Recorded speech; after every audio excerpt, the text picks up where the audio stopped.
Yan yung destroying unholy altars. Yan kasi po 'di ba nung mga nakaraan, nakita po natin na sunod-sunod nga po yung mga lindol. Tapos parang may isang prayer meeting noon na lang din ako kay Lord. Na siguro Lord tinatanggal mo yung mga Diyos-Diyosan ganun. Parang naisip ko lang na ganun. Pero yun nga tapos ang dami na parang nagse-search nga rin ako. Yan. Tapos tingnan po natin 'to sa Bible daw po. Yan sa Bible pa next nga po. Wala na putol. Loading lang.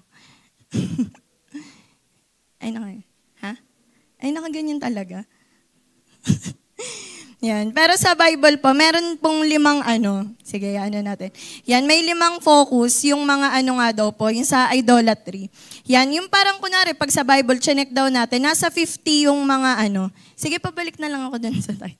Yan, yung parang nasa 50 yung mga Diyos-Diyosan, ganyan. Tapos yung pinaka-common daw na mga team, yan yung tungkol nga daw sa sa self, yung parang tinataas yung sarili, yung yung parang power worship, ganyan na parang in-worship nila yung mga Diyos-Diyosan na yun dahil nga, yun nga gusto nila ng power. Tapos yung iba, wealth and success. Yan, tapos yung iba naman pleasure, tapos yung mga last idols, ganun yung mga nila, parang yung yung basta sinasamba nila. Tapos yan yung meron din yung mga nasa nature and creation worship. Yung kagaya nga nung sinasabi ni Paul, 'di ba, na yung parang worship na yung creation, hindi na si Lord. Tapos yung sinasabi nga din yung false religion o yung mga occult worship. Yan, kaya parang isipin natin na ang dami, 'di ba? Tapos sa nga din po, yan doon nga din po sa pangatlong slide.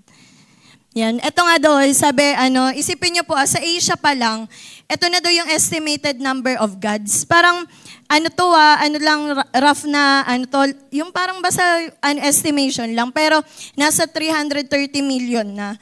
Yan, nasa pa lang yun, Asia pa lang yun. Tapos, ayan yung mga, nila, yung mga, yung sa Africa, 10,000, yan, sa Europe, sa America, yan, sa Oceania, Middle East, gano'n. Tapos, basta ang dami. Tapos sabi nga dyan, there are more idols in the world than there are realities. Yung parang ang dami na daw nagiging idols ng mga tao ngayon to the point na, bawas na bawas. Yung parang mas, lamang na kesa dun nga sa reality talaga.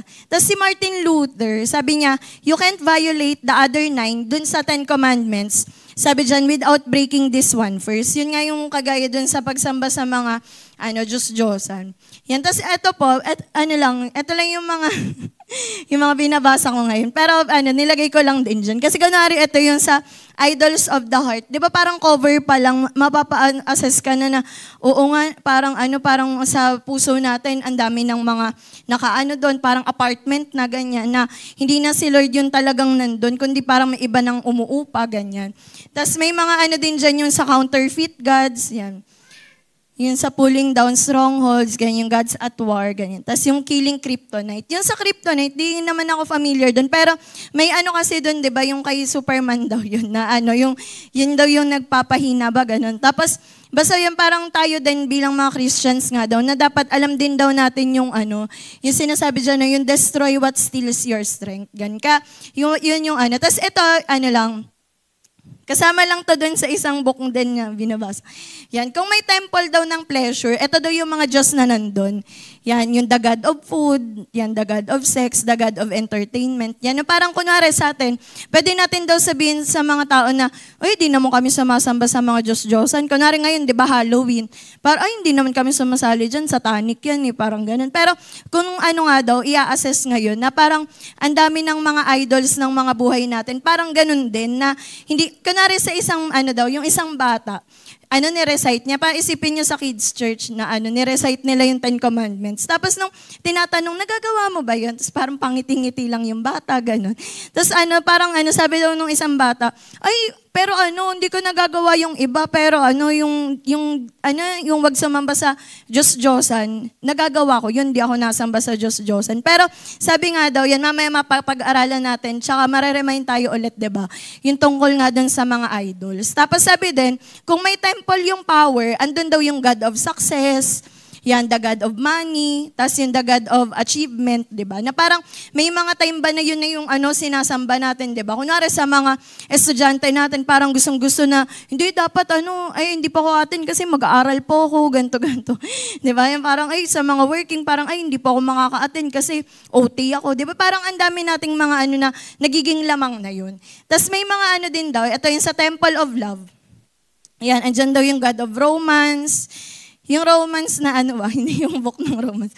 Yan, tapos yung the God of family, the God of me, di ba? Yung parang yun yung mga, na mahalaga talaga yun, di ba? Mahalaga, mahalin natin yung sarili natin, di ba? Yan yung mga bagay na yan. Pero kapag kahigit na nga yun, doon na nagiging idolatry.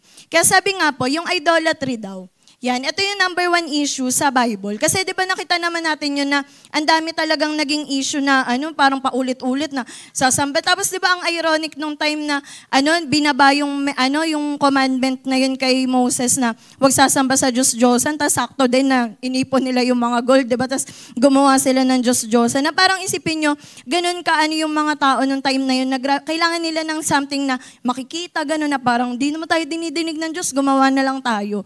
Yan, tapos may mga din, sabi niya, yung kailangan nga na tayo bilang mga Kristiyano sa time na to, kailangan nating mag-ingat, 'di ba, sa bagay na 'yon. Sabi nga, yan, yung idolatry din daw comes into every book. Yung parang pag binasa natin, bawat book meron daw ganun, 'di ba? Tapos yan, more than 50 of the laws in the first 5 books, yung sa Pentateuch, yan are aimed at this issue. Na parang lahat, yung parang 50 nung commandments na yun, sinasabi na wag kayong sasamba, wag kayong gagawa, 'di ba? May mga ganun.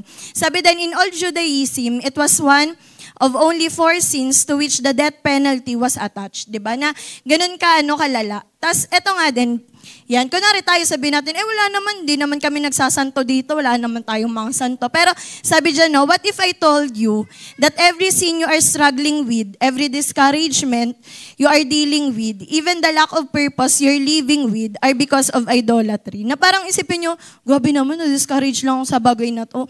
Diyos-Diyosan agad. Na mamaya makikita natin na, oo nga, may mga root cause.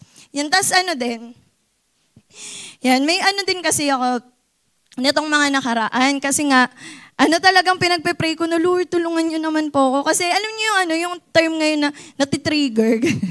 Yung parang pag kasi sa school, meron nga akong doon. Tapos, talaga pag nakikita ko doon, natitrigger ako, ganun yung Tapos, parang di ako napayag na, Lord, di naman pwede na ganito na lang, na parang lagi na lang, pag nakikita ko, natitrigger ako, na naiinis ako, hindi na ako agad mapakali, ganyan.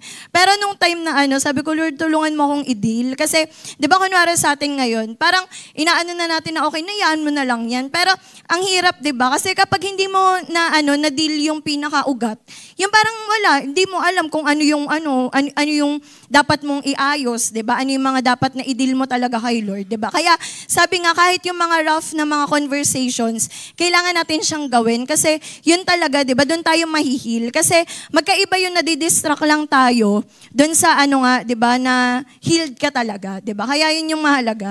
Tapos kunwari daw sa isang tao daw na matagal nang inuubo. Yan, kunwari lang sa sabi niya yung ubo niya na yon, hindi siya makatulog, 'di ba? Na hindi siya makatulog ng maayos. Palaging nakakaistorbo, pag may kausap siya, hindi na sila makapag-usap ng maayos kasi ubo siya. May kilala kaming ganda. Tapos, ayan, sabi niya, yan, dahil hindi na tinatantanan ng ubo, nagpatingin siya sa doktor na check up na siya. Uy, sabok talaga to, totoo yun. Sabi, chinek daw siya nung doktor, sabi, cancer to sa baga. Sabi ganun, pa in Jesus name. Yan, sabi niya, ngayon, isipin mo, alam ng doktor kung gaano kabigat tanggapin yung balita na cancer sa baga. Yun na parang isipin nyo, kala niya ubo lang yun, na matagal lang na ubo. Pero yun nga, cancer daw. Sabi niya, kaya't hindi niya sinabi sa pasyente ang tungkol sa cancer. Yan, di daw sinabi nung doktor. Sabi niya, sa halip, nagreseta siya ng malakas na gamot para sa ubo at sinabi na, mas gagaan na ang pakiramdam mo sa mga susunod na araw. Natutuwa ang lalaki sa sinabi ng doktor at totoo nga, mas mahimbing ang tulog niya kinagabihan. Parang naresolba na ng gamot sa ubo ang kanyang problema. Samantala, tahimik ngunit tuloy ang sinisira ng cancer ang kanyang katawan. Yung parang kunwari ito, sa physical, 'di ba? Parang pwede natin sabihin na hindi ano lang 'yan, ganito lang 'yan, yung ganitong example, 'di ba, na ubo lang 'yan. Pero yung reality, may ano na talaga, may cancer. Tapos parang inano lang, pinababa lang yung dating, 'di ba? Na hindi ubo lang 'yan, parang ganoon. Na parang isipin nyo, akala niya all this time, ubo lang yun, pero kumakalat na yung cancer. Na same thing din daw sa idolatry, di ba? Na may mga time inisip lang natin na, hindi, nag-overthink lang talaga ako, pero hindi natin nadideal na ano ba talaga yung dahilan, ba't ka nag-overthink, di ba? May mga ganong example. Yan, tapos sabi din dito, yan, paano din daw natin malalaman na na Diyos-Diyosan daw yun. Yan, sabi daw, when I see the sacrifices that you are willing to make. Kunwari, sa school, gaano ka nagsasakripisyo sa trabaho, 'di ba? Na parang yun na yung mahalaga sa pamilya, 'di ba? Nagsasakripisyo talaga tayo. And sabi nga, and the fact that you are willing to ignore what God has to say about all this. Yung parang may sinasabi si Lord na ito yung gagawin mo, pero hinahayaan mo siya kasi mas mahalaga tong bagay na to. Sabi niya, it seems to me that you've turned this relationship into a God. Yan, may kwento kasi doon na yung babae daw, na kunwari sa youth yung babae. Tapos sabi nung tinawagan yung pastor, sabi niya, pastor, kausapin mo naman yung anak namin kasi magli-live-in sila doon, hindi naman Christian yung boyfriend niya, ganun. Tapos sabi nung babae, nung tinawagan na siya nung pastor, ano ba yan, ang OA naman, di naman to big deal, ganun. Tapos sabi nung pastor sa kanya na, ganyan yung magiging, sakripisyo mo, tapos sa mga susunod, tingin mo ba, ikakasal kayo, na, ganyan, magli-live-in kayo agad, tapos parang isipin mo, pag nag-asawa ka, anong sasabihin ng asawa mo, ganun, di ba? Parang, may doon yung sinasabi doon yung yung pastor na akala mo lang hindi yung parang akala mo lang hindi yun big deal, pero ganyan na yung isasakripisyo mo, yung tingin ng mga tao, pagpapalaki sa ng magulang mo, 'di ba? At sabi nga a God is what we sacrifice for and what we pursue. Yung kaya nating magsakripisyo doon, kaya, kunwari sa mga bibili ng cellphone, di ba kaya mo di kumain kasi bibili kang cellphone Di ba? Yung mga nagbubok ng bakasyon, walang pera. Di ba? Yung nagbook ka pero sa isip-isip mo, hindi, sige, motivation ko to, ganun. Na parang yun yung magtitiis ka, di ba? Ipupursue mo yun. Sabi niya, from where I sit, sabi, you have the Lord God on one side, saying one thing. Tapos ito nga daw, yung boyfriend niya doon sa kabila, saying another thing. Sabi, and you're choosing your boyfriend over God. Sabi, the Bible calls that idolatry, and it's actually a pretty big deal. Kunwari, kahit hindi nga sa relasyon, di ba? Kunwari sa mga kaibigan, yung parang sinasabi ng kaibigan mo na ganito gawin mo. Pero, alam mo yung sinasabi ng Bible, tapos mas pinipili mo yung sinasabi ng kaibigan na yun. Di ba? Parang mas lamang na siya, mas naniniwala ka na sa kanya. Kaya doon na nagkakaroon ng issue, di ba? Ng idolatry. Yan, tapos sabi nga din, anything that becomes the purpose or driving force of your life, sabi, probably points back to idolatry of some kind. Yung parang, yun na yung motivation mo, doon ka na lang sinisipag. Kunwari sa mga working, yung usong joke nga yung gigising para sa pera. Yung parang nila na, papaalipin na naman sa pera, ganun. Yung parang may ganun na term, di ba? Tapos, yung kunwari sa mga estudyante, ito na naman, utos-utosan na naman kami ni teacher, ganun, gagawa na naman ng yung parang yun na yung driving force, wala ka ng choice kundi gawin daw yun. Sabi nga, think what you have pursued and created and ask yourself why. Kunwari, ito daw. Sabi, kung may food addiction ka, bakit? Bakit ka may ganun? Sabi, yung pag sinabing hot button, yung parang may lang, kunwari nakita mo lang di pantay, galit ka na. Ano ba yan? Hindi na naman pantay. Sino nagkabit niyan? Parang galit ka na agad, trigger. Parang ganun, di ba? Tapos, yung pag may kalat, ano ba yan? Sino na naman to? Hindi na naman inayos. Kunwari ako sa room, pag may maingay, sino na naman ba yan? Parang yung mga estudyante ko na, grabe naman, galit agad. Yan, pero yun nga, yung parang may ganun daw tayo na hot button mo na pagka na wala na, galit ka na. Sabi, if you plan to go shopping this weekend, even though you are drowning in debt, sabi, bakit? Diba? Na, puro ka na utang, puro S-loan, credit card, S-pay, diba? Ang dami mo ng utang, G-loan, ang dami-daming mga na, ba to? Parang shopping ka ng shopping, bakit ba? Diba? Hindi lang yun, dahil, kasi ang ganda, kasi sale, hindi daw ganun, kundi may malalim pang, issue. Sabi din, if you spend countless hours fixing up the car and redecorating the house. Why? Kunwari si hindi man siguro, sana hindi marinig ng mama ko to. Pero yung mama ko kasi, hindi pwede yun na sa isang araw walang lilinisin sa bahay namin. Kunwari maayos yung yung parang ganun. Tapos, naanuhan ko na lang na, si mama kasi, ayaw niya talaga ng yung parang malungkot yung bahay. Ganun. Kasi malungkot siya. Yung parang, nagigets nyo na, ayaw niya na, ang lungkot nung itsura. Kasi sa loob-loob niya, malungkot siya. Ganun na, may may dinidil siya, may binibear pa rin siyang weight ng scene, ganun. Kaya parang, doon mo, yung parang doon mo lang makikita na, yung tayo, may action tayo na ginagawa. Kasi, merong may deeper, hindi ka magagalitin lang, may dahilan yung anger issues mo, di ba? Yan. Tapos sabi din, ito pa daw yung mga example. Pag sinabi kasing trash removal, yung parang tinatanggal mo lang, kunwari sa maayos na term, parang behavioral modification, inaayos mo lang na, parang iniiwasan mo lang yung mga dapat iwasan, pero hindi mo dinidil, yung tamang gawin. Sabi dyan, kung may problema ka daw sa pagsusugal, parang ang ginagawa lang daw, yan yung stay away from the casino and make it harder to access your accounts. Yung parang kunwari yung ka-work namin. Parang may games kasi siya. Pero hindi yung scatter na tinatawag. Parang mga cute-cute lang na laro, pero may pera na-involve. Tapos ang gagawin niya, Gcash naman, Gcash ko sa inyo yung ganun, para para hindi ko na mataya, ganun, mataya. Yung ganun na, para hindi ko lang, hindi ko na malaro to, para walang laman Gcash ko, kaya hindi ko malalaro.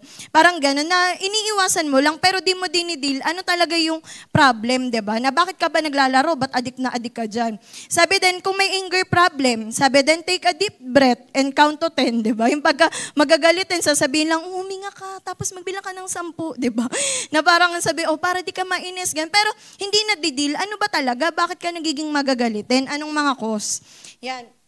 Sabi din, if your marriage is in trouble, parang sasabihin lang, mag-schedule kayo ng date, ganun, lumabas kayo, mag-usap kayo, regaluhan mo, parang ganun lang. Pero hindi nadidil, kumbaga tinatapalan lang, hindi alam kung ano talaga yung dahilan. Kasi, kunwari ganun, di ba, sa mga relationship na tinapalan lang, lumabas lang, pero hindi naman napag-usapan. Parang ang ending, uulit lang, di ba?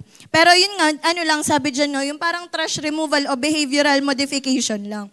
Sabi din, kung nalulunod ka na sa utang, ang ginagawa lang daw, kinakat yung mga credit cards. Ganun. Pero hindi mo alam na parang hindi mo talaga alam ano ba dahilan bakit ka utang ng utang. Sabi din, if your weight has spiraled out of control, then join a gym and get on a diet. Di ba? Yung kunwari tumaba talaga. Mag-diet ka. Parang ganun. Pero hindi nadidil. Ano bang dahilan? Bakit ka nag-overeating? Yung ganun. Ano bang mas malalim? Kaya kunwari ito daw, sa i-example natin. Sa daw? Daming letter. Yan, pero basahin na lang natin. Sabi dyan, kunwari yung isang babae, sabi niya, mahal ko si Lord. Sabi niya gano'n, mahal ko si Lord, wala naman akong issue sa idolatry. Sabi niya, ang problema ko lang, lagi lang ako nag-worry. Sabi niya, parang na ako na-anxious ako lagi, ganyan. Ngayon, tatanungin siya. Sabi, what is in your heart that is causing all that worry? Ano bang meron? Kunwari sa mga inaalala natin, ano bang meron? Bakit mo inaalala yan? It could be that if you stopped and examined your heart deeply enough, you would find a deep need to be in control. Yung parang, kaya daw nag-worry yung mga tao minsan kasi parang gusto nila in control sila. Dapat alam nila yung mangyayari, alam nila yung outcome. Tapos sabi din, yung parang lahat, yung parang may specific ka na gusto sa mga bagay, a place for everything and everything in its place. Sabi, you don't like surprises and you simply want life to go according to script. Yung parang ayaw mo na kaya ka nag-aalala ng ganitong bagay kasi gusto mo, planado mo lahat, ganun. Pero sabi nga dyan, and these gods, yung mga Diyos-Diyosan na yun, idolatry, di ba?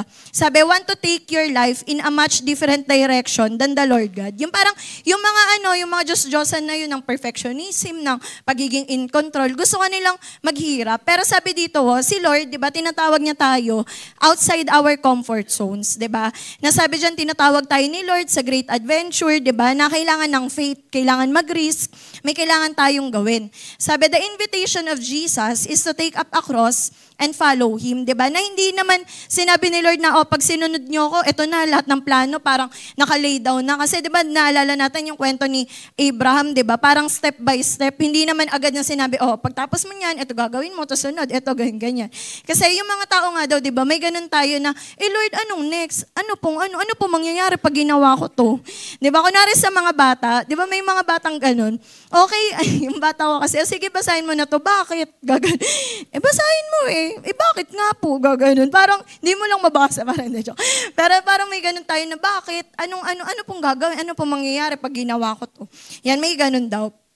At sabi din, it's hard to carry a cross when your comfort is your God. Diba? Na parang, hindi mo talaga i-bear yung cross na yun na sinasabi ni Jesus kung ang Diyosan mo ay comfort. Diba? Sabi, the gods of control and comfort are likely in direct conflict with the Lord God who has called you to a new kind of life. Kasi, yung parang imagine niyo daw sa mag-asawa. Diba tayo ang sinasabi, diba parang naging isa tayo kay Jesus nung tinanggap natin siya. Parang sa mag-asawa daw, kunwari yung babae, may mga ex siya, di ba? Kaya sabihin natin, si Gab, kakasal siya, tapos may mga ex si Gab, tapos parang yung ex ba, habulin pa ni Gab. Di ba parang, hindi, nalagot siya sa mapapangasawa niya kasi, ba't inahabol-habol mo pa yan? Nandito na, parang gano'n. Na minsan daw tayo, gano'n din daw tayo kay Lord, na may mga sinuko na tayo, pero ang ending, hinahabol pa din natin. Diba? Na parang may mga na, Lord, ayoko na dito, patawarin niyo po ako dito, sinusuko ko na po to. Pero, yun nandun ka sa relationship na yun kay Lord, may mga time na bumabalik ka, parang mas mahal mo pa din yun kaysa kay Lord, diba? Kaya dun yun nakikita. Tapos yung next na example, ito daw, sabi niya, simple lang naman at plain yung problema ko. Sabi niya, workaholic lang ako, ano bang gagawin ko para din ako maging workaholic? Sabi niya, yung una daw na, yung parang common na sinasabi, yun nga yung parang behavioral modification lang. Sabihin, dapat disiplinahin mo yung sarili mo, umuwi ka ng 5. Tapos umalis ka na ng office, kapag weekend, wag ka nang magtrabaho ng ganyan-ganyan. Tapos gumawa ka ng mga maghanap ka ng mga hobbies, ganyan, or yung magiging passionate ka doon. Pero sabi nga daw dyan, ano yung problem? Sabi dyan, may mga false gods daw backstage sa buhay natin na bakit daw nagiging ganun tayo. Yan, yung what motivations would make someone a workaholic. Kunwari, hindi nga lang to isipin niyo sa pagiging workaholic, kundi kahit sa mga nag-aaral, 'di ba? Bakit ba pag in-invite ka, lagi mo dinadahilan yung school, lagi mo dinadahilan yung project, lagi mo dinadahilan yung assignment, 'di ba? Nauwi po ako, di po ako magpe-fellowship kasi tatapusin po ako, 'di ba? Bakit ganun? Sabi, it could be materialism and the drive for more. Diba? That's definitely an idol. Yung pagka parang gusto mo kasi sikat ka, kilala ka sa school na ikaw yung magaling, ikaw maaga nagpapasa, ikaw yung kilala sa sa work na responsable ka, maaasahan ka. May mga na incentives, tas nakakabili ka ng gamit, may mga kung saan ka nakakakain, ganyan, diba? Nabibili mo yung mga gusto mo. Or it could be that money isn't really what work is all about for you. Parang, hindi ka naman nagtatrabaho para sa pera. Pero sabi dyan, you could be actually, serving the God of perfectionism. Yung parang, nag-aano ka na, ang galing ko sa work ka, parang onting lang, alam ko na yung gagawin, ganyan, parang nagiging, Diyos na natin yung perfectionism. Sabi, are you one of those people who is never happy with the results, who thinks it should be done better? Yan, nung din, ako na-deal din talaga ako ni Lord dun sa pagiging yung OC, gan. Kasi yung mga nakakasama ko dati mag-decor, yung parang alam nila na pag may onting balik ko, ayoko na ulit yun, gan. Pag may hindi pantay dun, ano ba yan, ba't di pantay? Iniwasan mo yung linya, ganun. Parang, pero parang later on, hindi naman na naging mababa yung binibigay natin kay Lord, kundi yung parang yung nahila ko ni Lord dun sa part na, ba't ba kailangan perfect? Kasi ayoko mapahiya sa mga tao. Parang ganun yung iniisip ko dati na dapat maayos yung lagay, dapat maayos yung ganito. Kasi ayoko na sabihin nila, pangit yung gawa, ganyan. Pero later on, yun nga, parang naging joy na talaga na hindi ka na umaasa sa appreciation ng mga tao na, ay, ang ganda ho tuwid, di ba? Wala nang ganun. Kundi parang inaano mo na lang kay Lord na, Lord, ginawa ko po, best ko, di ba? Na maayos po na, yun nga parang nawala talaga, na hindi na mabigat. Yan, tapos sabi din, kunwari din, ayan, what about about the God of power. Maybe you are getting caught up in accumulating as much control as possible because power is important. Diba? Na parang yung iba, ginagalingan nila dun. Kasi kunwari sa school, ay, gagalingan ko para ako lagi leader. Diba? Na parang ayaw mo pumayag na assistant leader ka, secretary ka. Diba? Yung parang ayaw mo ikaw taga-sulat sa Manila paper. Gusto mo talaga ikaw yung, hindi ganyan. Ikaw maganto ka. Diba? Yung parang taga-utos ka lang. Wala ka nang ginawa. Diba? Yung may mga ganun. Na parang may power kasi, diba? Na na ganun. Yan. Tapos may din, sabi din dyan, no, behind all of this, of course, could be that incredibly pervasive God of me, di ba? I would look at this one very closely. Parang ikaw sa sarili mo na napaproud ka ganyan na parang galing na galing ka sa sarili mo. Kaya sabi nga, are you building a monument to your own abilities and personal value through the competence of how you do your work? Di ba? Na parang, yun na ba yung nagiging basis mo kung sino ka? Di ba? Na pagka wala ka sa topic, parang pakiramdam mo, wala kang value, hindi ka magaling, parang ka na, wala ka ng friend, ganyan. Kaya sabi nga dito, ayan, next nga po, may daw kasi, may term daw na tinatawag yung arteriogram. Yan. Yan parang ito daw yung pan-check dun sa puso, kung okay daw ba.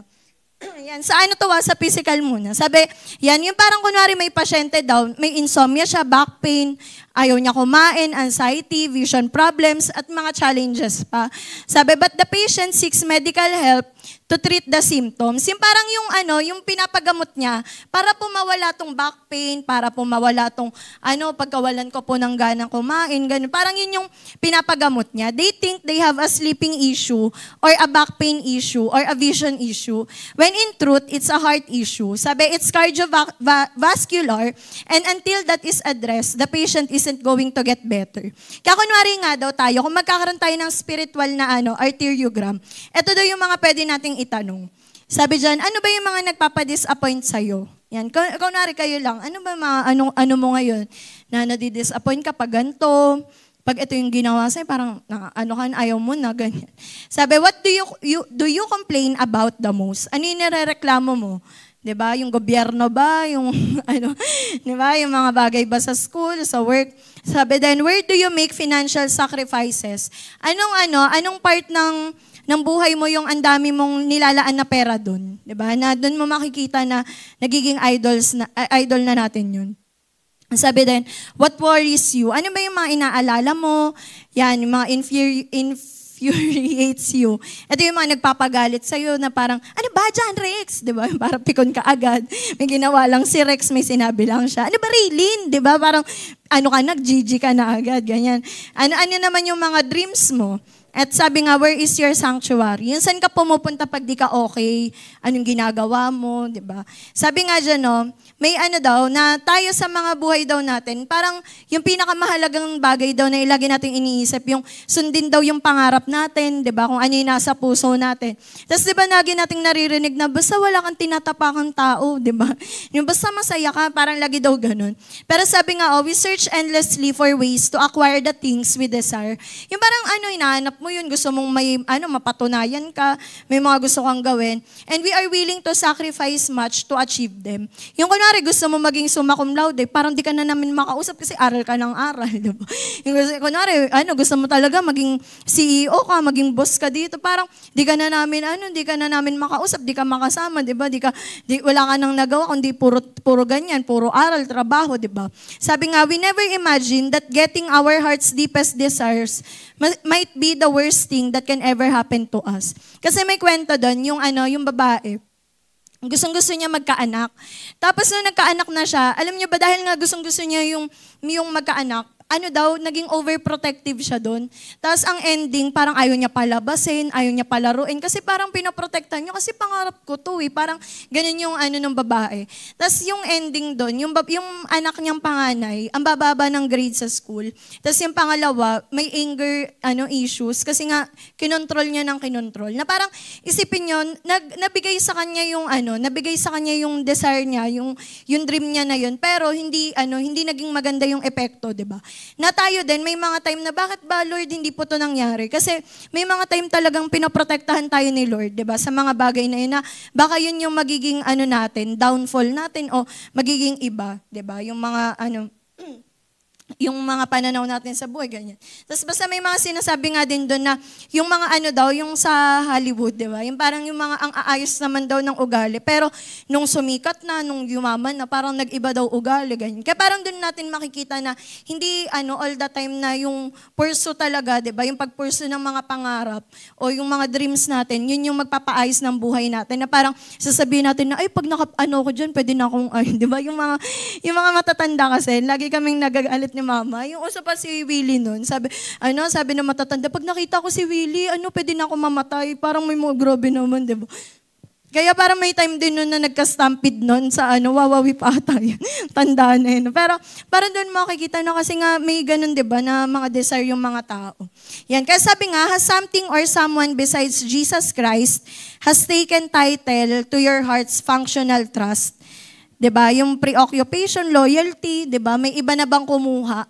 Sabi yung service, fear and delight. Kaya yan, may mga tanong kanina, 'di ba? Yun yung pwede nating i-check, 'di ba? Na ano bang mga bagay 'yun?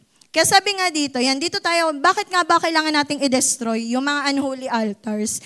Yan, kasi sabi dito, yan pa, next po. Yan, yung mga altars kasi na yan, di ba? Yung parang, kahit na sabihin natin na, yun, parang mga, hindi, yung parang lang yun, hindi naman nakikita yun. Pero yun nga, dahil nga, yun yung nagmo-motivate sa atin, yun yung parang nagiging, yung drive na natin.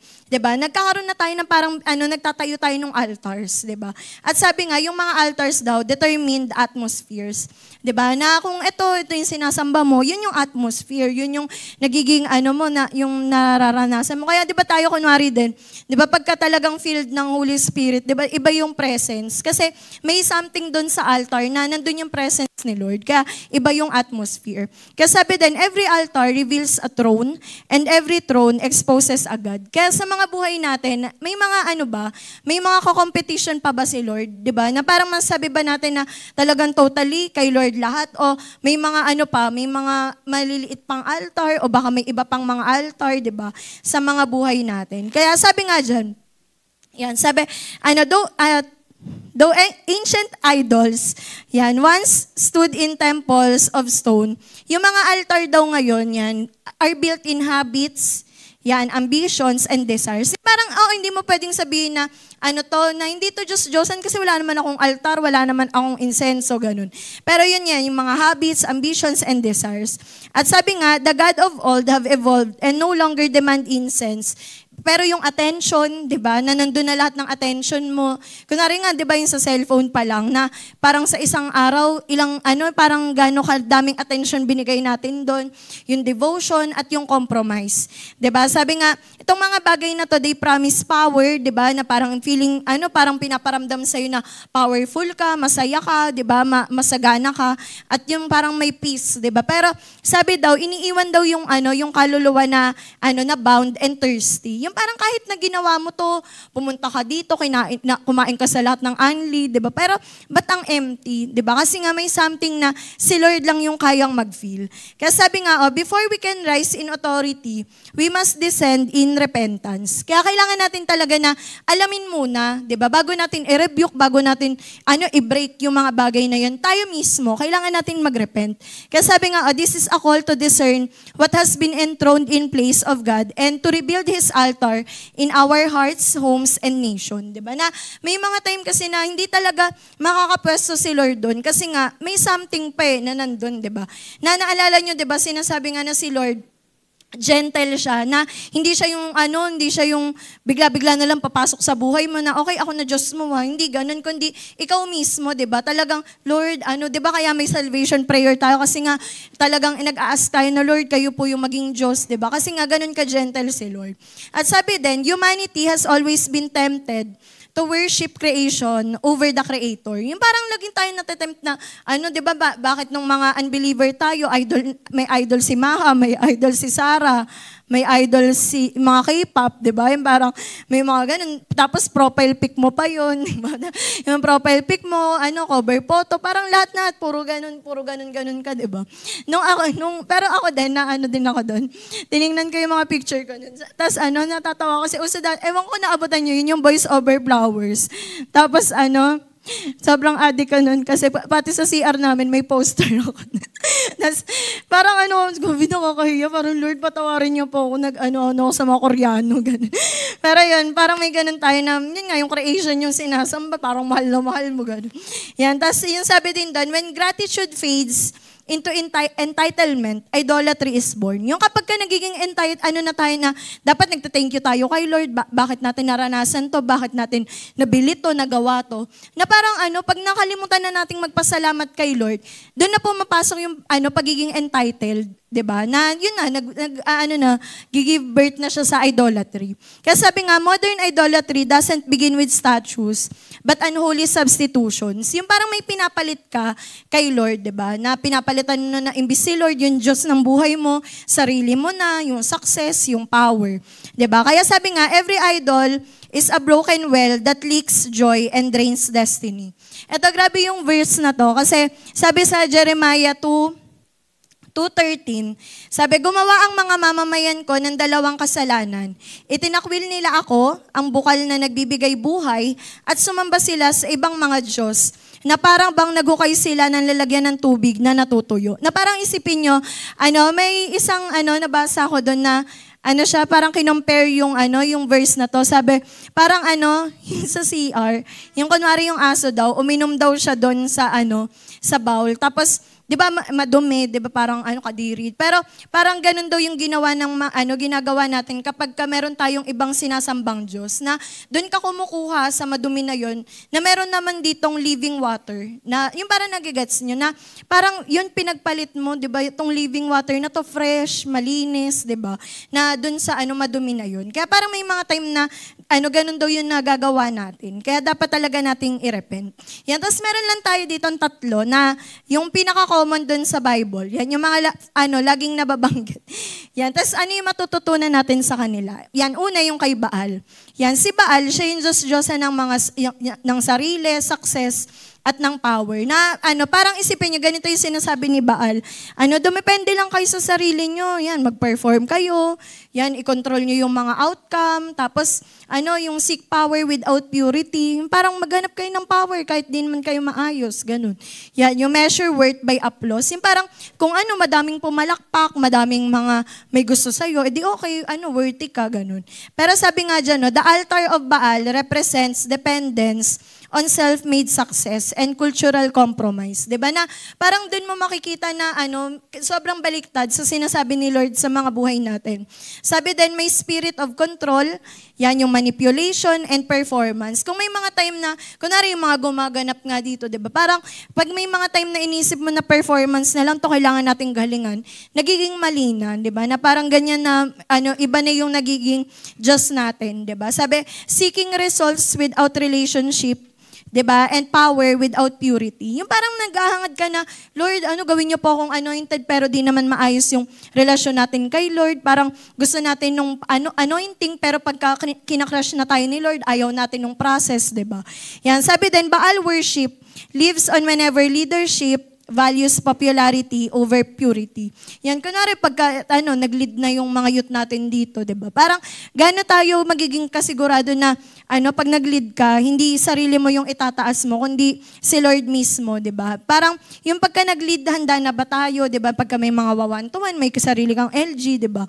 Yan, tapos sabi din, or when people chase influence while neglecting intimacy with God. Kasi, di ba yun nga, lagi nating tatandaan na ang sabi lang ni Lord sa atin, mag-abide tayo, at yun na, dun magbubunga. Pero kapag sariling effort lang natin, sariling gawa natin, sariling mga fruit, di ba?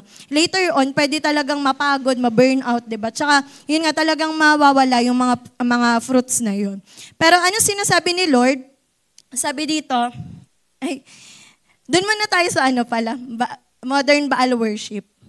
Yan, mamaya yung Sabi dyan, ba yung mga modern Baal worship? Sabi, pagka daw may mga time na wino-worship na natin yung sarili natin, kagaya yung sabi dyan, the gospel of me. Sabi, culture says, follow your heart. Yan, di ba yung mga tao ngayon, basta sundin mo lang laman ng puso mo, ganyan. Pero ang sabi ng scripture, deny yourself, di ba? Na ang sinasabi pa rin, mag-submit tayo sa Panginoon. Sabi, we've replaced repentance with self-expression and holiness with self-help. Di ba? Na parang may mga time na, yung imbis na, yung pagiging holy, nakadepende kay Lord, parang sarili lang natin na, ayusin mo to, ikaw dapat ganito, ganyan. Parang sarili na lang yung tinataas, di ba? Tsaka sariling effort lahat. Tapos eto din, may mga time kung ginagawa na natin tong worship of success. Yung prosperity without purpose, na parang, kunwari yung iba, di ba? Ba't gusto mo, ganyan trabaho mo? Para yumaman. Anong gagawin mo pag yumaman ka na? Basta, yayaman ako, ganyan. Parang walang purpose, hindi mo alam bakit ba nag-effort ka ng ganyan. Sabi din, trusting the market more than the master by measuring success by applause, not anointing. Diba? Na doon na nagiging mali na yung heart, kaya nagiging mali na yung mga puso natin. Yan, at saka yung ginagawa. Sabi din, the worship of power. Yan. Nagiging din, parang isipin nyo, hindi nga tayo nagtatayo ng rebulto ni Baal, di ba? Wala namang estatwa dito si Baal. Pero pagka may mga ganito pala, parang ganun din na wino-worship natin siya. Sabi nga dyan, yung control over consecration. Sabi, the obsession with influence, fame, and domination. Sabi nga, yung parang gusto mo, ikaw angat, ikaw lahat, di ba? Yung sabi din, witchcraft, control, manipulation, and self-exaltation, even in ministry. Yung parang kunwari, yung pag nasa ministry, nagpapabida, parang kailangan maangat siya, di ba? Na parang siya lang magaling, siya lang kaya kumulot ng mga, di ba? Siya lang may abot ng ganito, yung parang siya lang kayang yung gawin yung mga ganyang bagay na doon na nagiging mali, di ba? Sabi din, yung manifestation culture and energy, language that mimics faith but removes the cross. Yung parang kunwari, meron nga yung kay Sidro, hindi ko hindi ko siya natapos, pero yung sinasabi doon ng babae na worship leader ako pero witch din ako. Parang isipin nyo, grabe, worship leader, tapos ganun din na nag-i-involve sa witchcraft, di ba? Kaya parang may mga na talagang kailangan maging totoo tayo, lalo sa mga time na to na alam nating malapit na dumating ang Panginoon. Kaya sabi nga, kagaya nung time daw ni Jezebel, ngayon daw may parang may mga bumubulong pa din na nino-normalize na lang yung compromise. Hindi, okay lang yan. Kasi nga, kaya mo ginagawa yan kasi para mawin mo sila. Pero hindi mo sila nawiwin, kundi nagko-compromise ka na. Yan, and yung sinasilence yung conviction, di ba? Na alam mong mali, pero parang, hindi, okay lang yung ginagawa naman nila, di ba? Parang may mga ganun. Pero sabi nga, kagaya ni Elijah, di ba? Yung sabi dyan, yung sinasabi niya pa din, how long will you waver between two opinions, 'di ba? Na hanggang kailan tayo makikinig, 'di ba, sa mga sinasabi ng mga tao kaysa sa sinasabi ni Lord. Nanawa mag-decide tayo na kung ano yung sinasabi ni Lord, 'di ba? Yung yung talagang yung message ni Lord, 'di ba? May kanta nga din si Ron Quinoli noon, yung sabi niya, whose report will you believe, 'di ba? Sabi ng mga backup doon, we shall believe the report of the Lord, 'di ba? Na may mga time na tayo, 'di ba? Kanino tayo maniniwala? Sa report ng mundo o sa sinasabi ng Diyos, 'di ba? Kaya sabi nga, the spirit of Baal thrives in neutrality, but the fire of God falls only on surrender. 'Di ba? Na yun nga, talagang mayroong mangyayari kapag nag-surrender tayo sa Panginoon. Tsaka sabi dito, Elijah's altar was not glamorous. 'Di ba? Hindi naman talaga ganun ka parang kaaya-aya, parang hindi naman social yung altar na binild ni Elijah. Pero sabi, it was obedient, 'di ba? Na ganun din sa mga buhay natin. Hindi all the time ang loud ng mga paglilingkod natin, hindi all the time lagi tayong nasa front, 'di ba? Na parang kilalang-kilala tayo ng lahat. Pero ang sinasabi pa rin ng Panginoon sa atin, gaano tayo ka-obedient, 'di ba? Na kung may mga time na ikaw yung front, 'di ba? O ikaw yung nakatago, gaano ka pa rin magiging katapat, 'di ba? Sa mga pinapagawa ng Panginoon. At sabi nga kagaya ni Elijah, 'di ba? He rebuilt what was broken, 'di ba? Prayed, 'di ba? Nanalangin siya and God answered with fire. Na tayo din, 'di ba? Sina-challenge pa rin talaga tayo ng Panginoon na man yung mga nasirang altars, 'di ba? Talagang pwede natin siyang itayo ulit, 'di ba? Manalangin tayo. Tsaka kung may mga time na napabayaan na natin yung mga prayer life, 'di ba? Yung mga bagay na talagang nagbo-burn tayo para sa Panginoon, 'di ba? Ito yung time na talagang i-restore, 'di ba? I-rebuild natin yung mga bagay na yun. At sabi nga, the fire of God doesn't fall on performance but on repentance, 'di ba? Na ang laking difference talaga nung yung sinasabi nga na sorry Lord, pero di naman nagre-repent, di ba? Kaya, yun yung ginugol natin na, di ba may, kunwari sa 1-to-1, hindi naman yung chapter 3, di siya tinawag na, sorry Lord, di ba? Kundi ang tawag, di ba, repentance. Kasi, sobrang magkaiba yung nag-sorry, dun sa may change talaga, di ba, na, change of heart. Kaya sabi din dyan, ayan, yung every generation faces its Mount Carmel moment as a showdown between what man builds and what God breathes on. 'Di ba? Kaya tayo sa generation natin ngayon, kailangan natin nun. 'Di ba? Kaya sabi nga dyan, yan, balik na tayo dun sa God's truth. Sorry. Yan. Ano ba yung sinasabi ni Lord tungkol dito? Sabi niya, the altar of surrender and lordship. 'Di ba? Na doon tayo sasamba talaga sa totoong Diyos, 'di ba? Na ang sinasabi niya, mag-surrender tayo at mag-submit tayo sa lordship niya. Kaya sabi nga diyan, no, dependence on God, not self, 'di ba? Na yung parang sinasabi din doon na hindi talaga naman mahirap ang Christian life. Kasi ang sinasabi lang ng Panginoon sa atin, 'di ba? Mag-abide tayo. Na nagagawa na natin yung mga ibang bagay dahil nga nag-aabide tayo sa Panginoon. Pero nagiging mahirap siya dahil nga, yun nga, parang sariling effort, sarili mong anointing, parang iniisip mo, pag ganito ginawa mo, ganyan yung mga, binasa mo, parang pag nag-fasting ka ng ganito, parang lahat ng, na mali na yung motivation, di ba? Nagiging mabigat tuloy siya. Pero pag nag-abide tayo, di ba, na talagang may joy yung relationship natin sa Lord, doon nagiging maayos. Kaya yan, kagaya nung sabi sa Proverbs, di ba, yung trust in the Lord, yan, at hindi sa sarili lang natin na mga understanding, tsaka yung sabi sa Zechariah, di ba, not by might nor by power, but by my spirit, di ba? Kasi, yun nga, hindi talaga, kung tayo lang, talagang anytime, pwede tayong, ayoko na, di ba? Parang magtatantrums ka na dyan. Yeah, tapos may mga din dyan, yung sabi nga, yung seek first the kingdom. Kaya ito daw yung totoong success, di ba? Yung obedience and intimacy. Di ba? Yun talaga yung totoong success at hindi yung numbers at fame.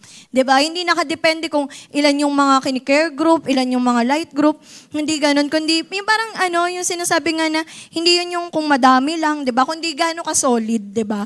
Yung mga tinuturuan natin, tsaka yung mga dinidisciple natin. Yan. Tapos sabi din, yan, ito naman yung mga practical steps para hindi tayo sumamba, 'di ba? Sa mga sa altar ni Baal, yung daily surrender. Yan, nawawala yung pagiging mayabang natin o entitled natin. Pag lagi nga din tayong nagsasabi na, Lord, 'di ba? Na tulungan niyo po ako, nagtitiwala po ako sa plano ninyo at susunod po ako, 'di ba, sa mga plano mo. Yan, yung practice Sabbath. Sabi din diyan, no, yung rest, stop striving, show trust in God's ability. Yan yung parang hindi ka din nagiging mayabang kapag ka nagsisimba tayo, may mga sabat din tayo, 'di ba? Kasi nga, yung parang pagkat puro na lang work, puro aral, 'di ba? Ba't di ka nagsimba? Ay, may ganito kasi kami sa school, 'di ba? May practice kami. Ay, pinagpalit yung, 'di ba? Parang pinagpalit yung practice para dun sa para kay Lord mismo, 'di ba? Yan, yung measure success by faithfulness, not by popularity. Na hindi ka parang iniisip mo successful ka kasi dami mong likers sa Facebook, sa Instagram, di ba? Hindi ganun, kundi kung gaano tayo nagiging katapat. At yun nga, pinapalitan daw natin yung my will na mindset sa thy will be done. Di ba? Na, Lord, kung ano po yung kalooban mo, ano po yung mga, plano mo, di ba? Yun talaga yung mangyari. At sabi din yung journal victories.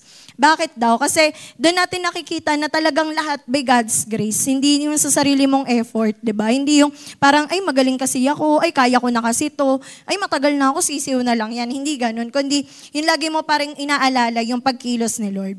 Yan. Pangalawa, ito naman yung kay Asherah. Yan. Ano yung mga matututunan natin dito na hindi na natin dapat i-apply? Yan. Si Asherah daw yung Diyos-Diyosa ng pleasure, ng vanity, at ng emotion. Yung parang yung mga common sa atin, di ba? Yung mga, tinuturo sa atin yung mga demonic drama, di ba? Yung, kagaya nito, sabi, yung follow your feelings, di ba? Na alam natin yung feelings talagang, deceiving siya, di ba? Hindi siya dapat pagkatiwalaan. Sabi, pleasure is priority, di ba? Na parang, kapag pleasure na lang yung gusto, wala na, di ba? Doon na nagkakaroon ng mga, Diyos-Diyosan. Sabi, identity is found in beauty, di ba? Yung parang, validation and emotional highs. Yung parang, may mga kunwari, di ba, yung yung mga boys nga natin, di ba, parang sila na yung nagtuturo ngayon ng skincare, di ba? Skin scare. Yung mga ganun. Diba? Parang, yun nga, parang hindi masama na nag-aayos tayo. Pero kapag kayo na, di ba, na halos di ka na namin makausap kasi, wait lang, nag-iisip, 13 steps, di ba? Parang grabe na. Di ba? Tapos, parang ang mahal-mahal, di ka nag-aambag sa ulam kasi bibili kang moisturizer, di ba?